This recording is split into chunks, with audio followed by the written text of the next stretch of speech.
Hello, friends. Today's Friday, January 29th.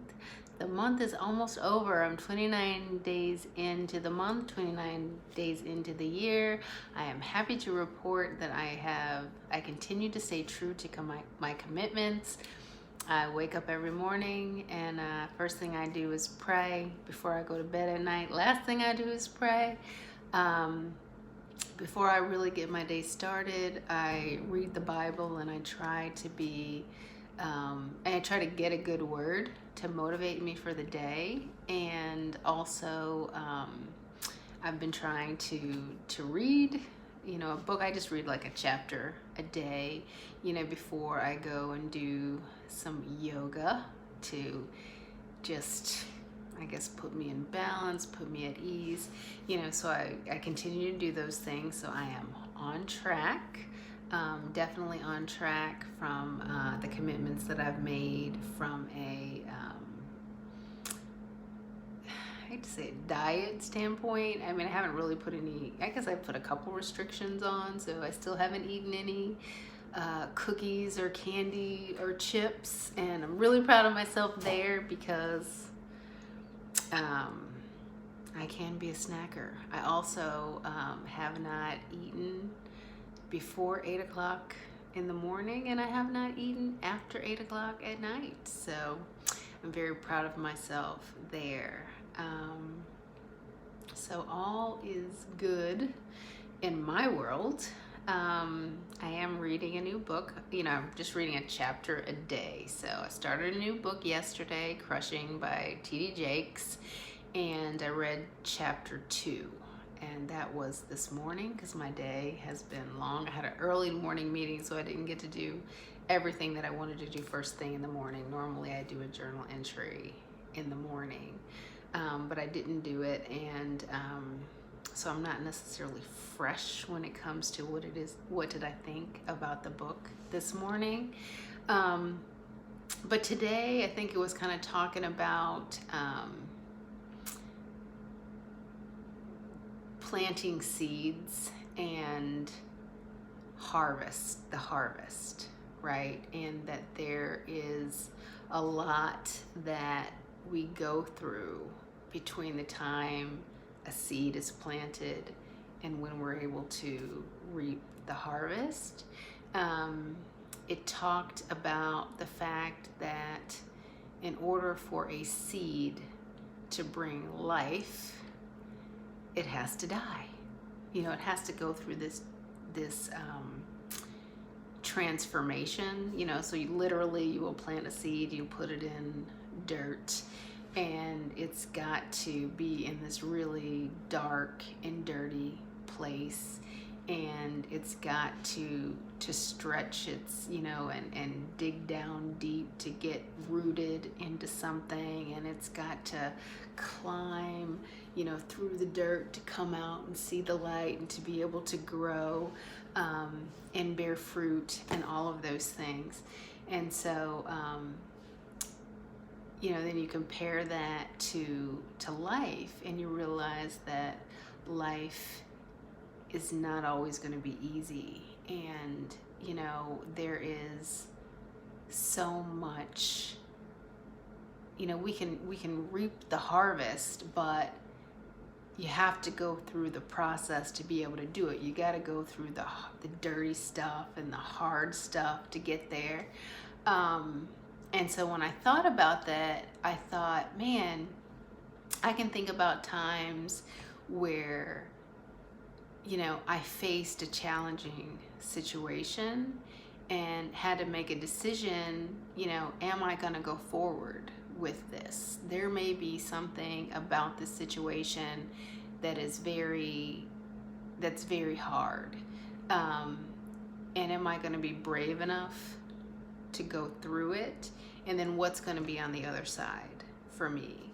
There may be times where I've assessed the same type of thing. Like, I tend to be the type of person that I do not like to experience a bad situation twice. And, it pains me to even think about it. for me, ignorance is bliss.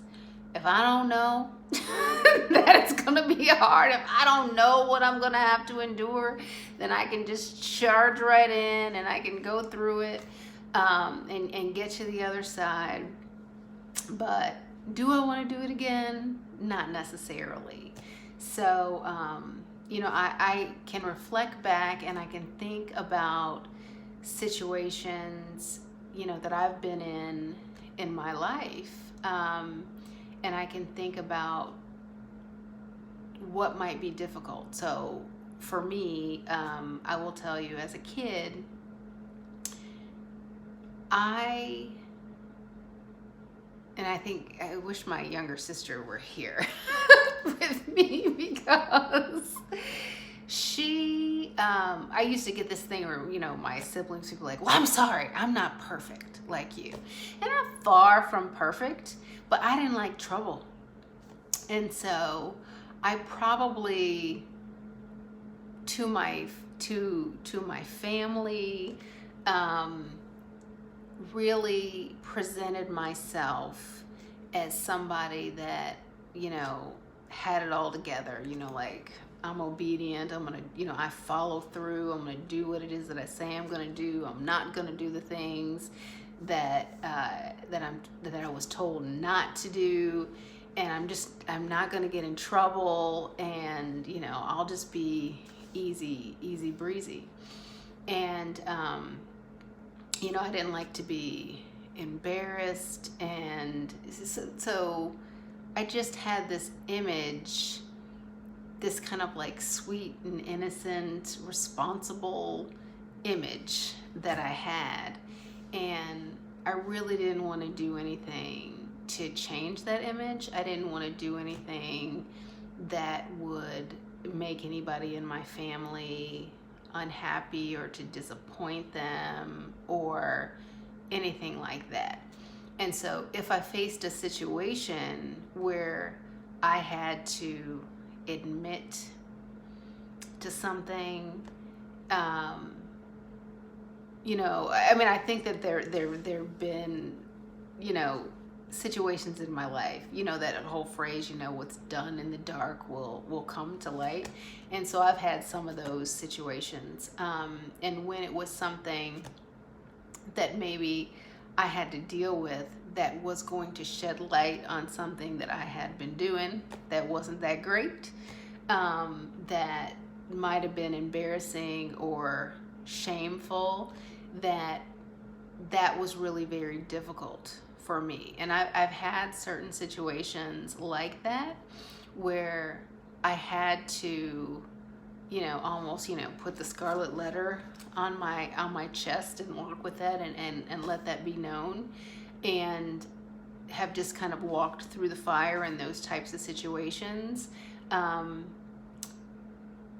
made it to the other side, and everything was okay. And there was almost like, because I leaned into taking responsibility for my own actions and facing the difficulties that went along with whatever the consequence of my actions were, that there was reward on the other side, and I was able to learn and grow from that, and to prosper as well. But years later, when faced with something similar, I remember that, I thought things like, oh my God, do I want to go through that again? Oh, do I want to disappoint somebody? So there have been times that I've copped out, where I've been like, nope, I'm not taking responsibility for that. I'm not gonna let anybody know that was me, that I made that mistake. I'm gonna run away from it. And as a result, even though I walked away from the situation, in my heart, I knew that was wrong, not to take accountability, for my own actions, not to deal with the consequences associated with that. And although I didn't necessarily deal with how I felt about it each and every day, it ultimately weighed heavy on my mind.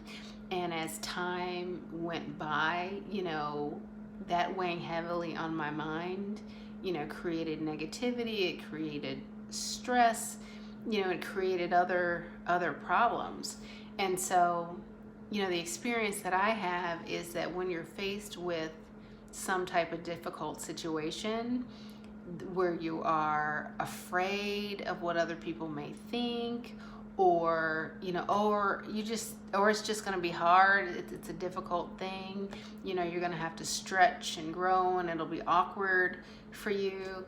I've just found that it's better. I mean, if it's right is right and wrong is wrong, and better to go ahead and do what is right and accept whatever it is and whatever comes along with it, and lean in and trust God to bring you through that situation. That's always going to be better than running away from it. It's always going to be better than saying, no, I can't handle any pressure. I can't handle any stress. I can't handle any embarrassment. I can't get past my fear, that type of stuff. God gives us strength, and God makes a way out of no way, and God gives us direction. And for the times that I faced situations that I knew were going to be or could be difficult, that maybe somebody else would run away from, when I just face it, accept it, lean in to it, man, there's nothing but goodness that comes with it. So those are the type of things that I was thinking about today. And you can apply that to anything. I was, part of the reason that I have made the determination that I want to not eat, between or after 8 o'clock at night and before 8 o'clock in the morning, is because, I could just get in the habit of snacking, and I keep, gaining weight, and I don't want to do that.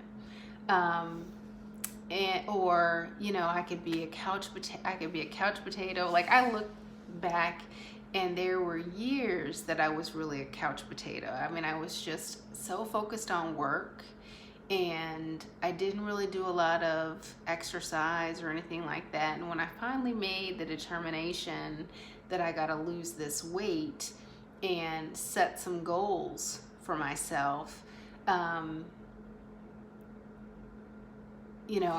had to start working out. So for instance, when I weighed 280 pounds and I said, I'm going to lose this weight, I made a decision that I was going to have gastric bypass surgery, which I did. I didn't ask anybody's opinion on it. I just, put my trust in God that I'll make it through this surgery, and, I won't die. And even though it's super risky, I'm going to make sure that I do the things that I need to do so that I can lose this weight and keep it off. And so I did that, and then I contacted a friend of mine and said, hey, I really want to lose this weight. Not just lose the weight, but I also want to be toned and really get in shape. And, I showed him a picture from when I was like 21 and said, this is what I want to look like. He's like, yeah, we can do this. And he said, I'm going to give you some workouts. And he would dictate, what days of the week that I was going to work out and what I was going to do. And at the beginning, I was in such bad shape. Literally, if I just wanted to walk around the block, I was huffing and puffing, right? And but he gave me these little workouts to do, and they would be so hard, and I could have just stopped with, this is hard and I don't want to do it.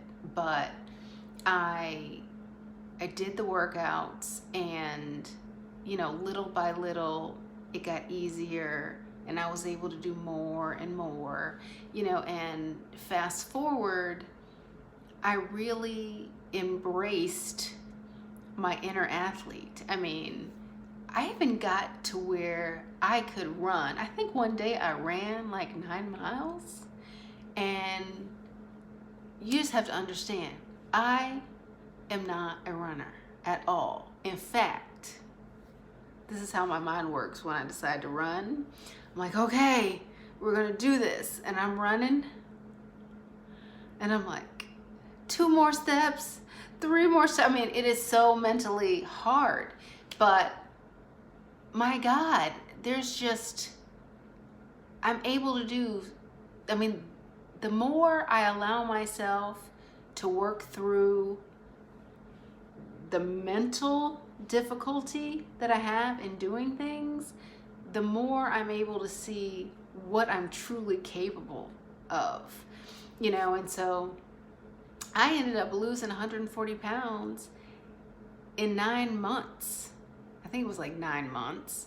And I could just remember, like, okay, well, I want to get to where I can wear this, and then I got there so fast. It's like, wow, I got there so fast that once I could get in it, stuff was too big for me. And then I was able just to achieve things from a fitness, from a body type that I just never would have ever imagined, and in doing that and facing the difficulty associated with that, then I was in a position to be able to do so much more and felt so much better. Like, I mean, can you imagine? I really love to travel, as an example.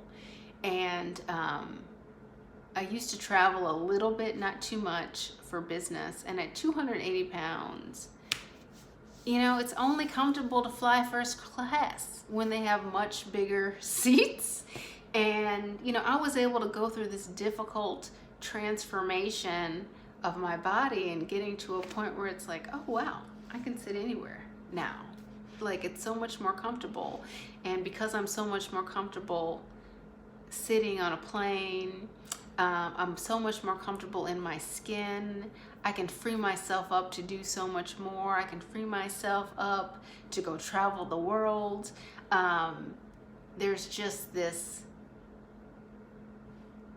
peace that I have, this comfort that I have, that now I'm just able to do so much more. And it's all because I didn't limit myself, because I didn't back away from something that was difficult. Anyway, that's me. So sometimes you just gotta trust in God to get you to where it is that you need to go, and trust that He'll hold your hand and see you through the difficulty, and that it'll all be worth it. It's an investment that we make in ourselves, even if we don't know exactly what we're gonna find on the other side. So that's my little share of the day. Sorry for rambling. See you later.